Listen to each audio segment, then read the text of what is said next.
Baca bene. Ada yang berkata begini, orang Kristen, Katolik, tidak marah kalau Yesusnya dihina.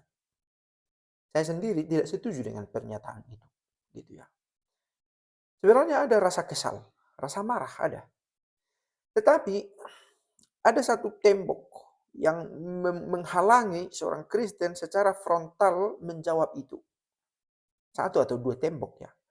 Pertama, dia sendiri tidak punya argumentasi untuk membalas itu. Gitu ya. Sehingga bila membalasnya dengan cara yang sama, akan rugi dia ini. Nah ini tembok yang lain.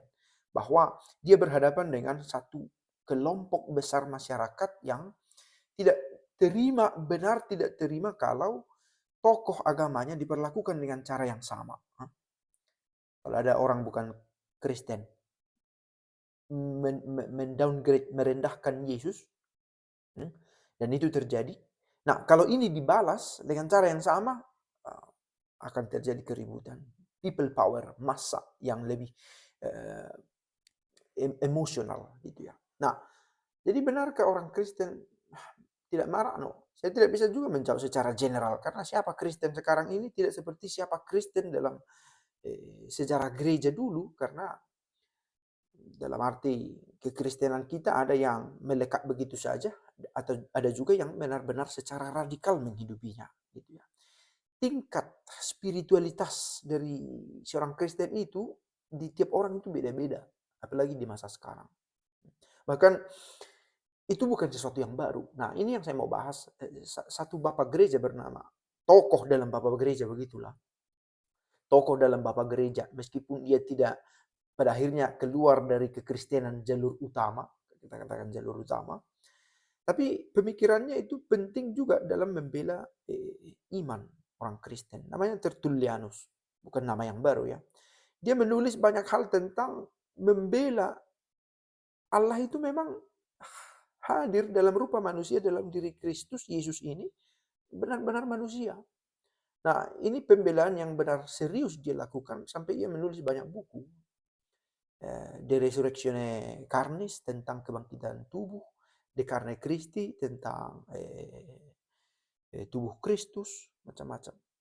Nah, di sana dia berkata begini, ada satu kelompok bernama Valentinian, kelompok Gnostis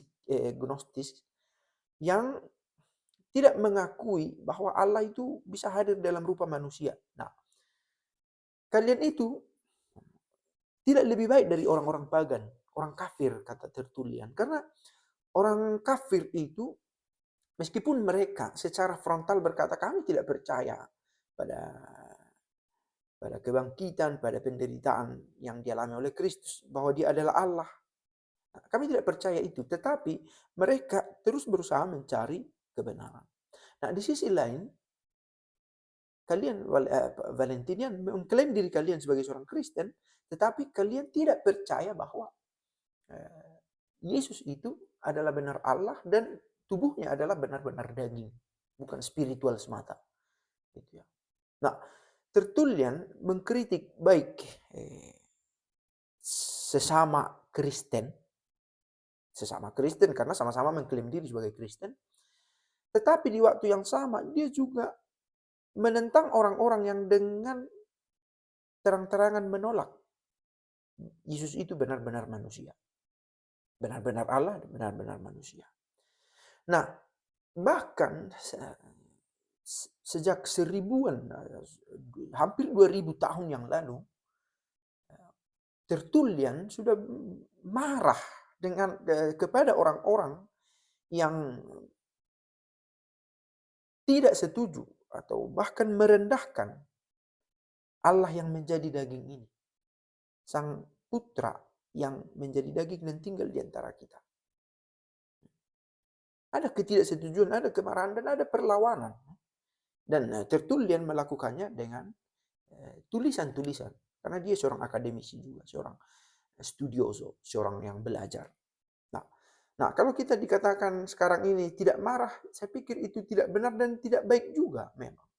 Harus ada respon akan hal ini, bahwa tidak benar juga menyatakan dengan gampang orang Kristen tidak marah.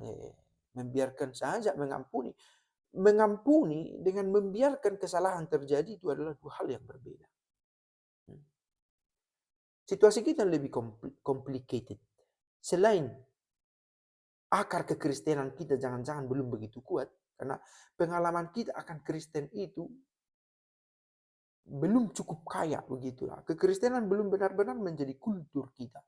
Belum benar-benar menjadi bagian dari diri kita dari generasi ke generasi dalam jangka waktu yang lama. Dan lingkungan kita tidak mengafirmasi dengan sungguh-sungguh bahwa kekristenan adalah satu jalan hidup, satu way of life, satu orientasi yang membawa kita pada kebahagiaan, pada kebenaran. Lingkungan. Sehingga jangan-jangan gampangnya kita berkata, oh kami mengampuni, oh kita hidup bersama dengan nyaman. Oh, jangan-jangan itu berangkat dari kedangkalan dari berimannya kita. Memang, kalau misalnya ada seorang bapak, laki-laki besar, memukul anak-anak, kita sebagai penonton, bukan menjadi bagian dari si anak ini, mungkin, oh ya sudahlah, menghindar saja dari orang tua itu, dari laki-laki ini. Ampuni saja dia. Dengan gampang kita bisa berkata begitu, karena kita tidak facciamo parte, katanya. Tidak berpartisipasi dalam kesusahan dari si anak ini. Bukan menjadi bagian dari mengalami intimidasi yang dimiliki oleh si anak kecil ini. Sehingga dengan gampang kita berkata, ya sudahlah, ampunilah. Atau ada orang misalnya yang sakit, ya sudah pasrah saja. Kita akan gampang berkata begitu ya. Karena bukan kita yang mengalami rasa sakit, yang mengalami penderitaan itu. Nah, sekali waktu bila benar-benar kita menginternalisasi Yesus ini dan ada pernyataan-pernyataan miring tentang dia, jangan-jangan kita memang dengan gampang akan tersinggung juga. Tetapi itu tadi, bagaimana mengekspresikan ketersinggungan ini, itu dipengaruhi juga oleh faktor lain, tembok lain. Bahwa pada kenyataannya kita tidak leluasa membuat feedback gitu ya. Selain karena pengetahuan kita terbatas, juga kalau kita pakai cara yang sama, hukum sosial yang kita terima akan lebih gampang.